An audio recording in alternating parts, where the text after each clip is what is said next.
Hi, I'm Jason Parry, Quarry Manager here at Cafn Mawr Quarry for Hanson Cement. So today we're looking at the refurb of our Volvo 330E front end loader, which has been undertaken by SMT via the Warrington depot with support from Robert and his team.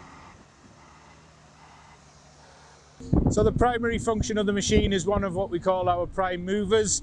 So the machine actually prepares the blast site for us so that we can use our excavator, and it also moves material which has been blasted onto the back of dumpers, which is then transported to our crushing plant, which is then created into a blended product which we use in our cement plant at Padeswood Cement Works near Mould.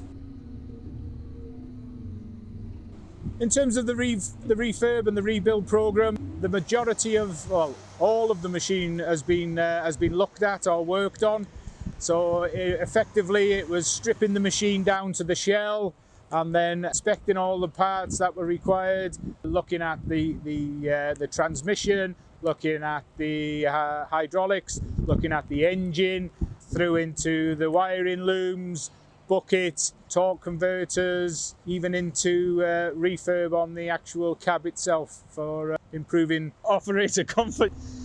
In terms of the longevity of the machine, one of the key factors I think is that the guys have got a lot of respect for the machine. They take pride in the machine, of the operation of it, but to give that back we need to make sure that the floor levels are kept tidy for them.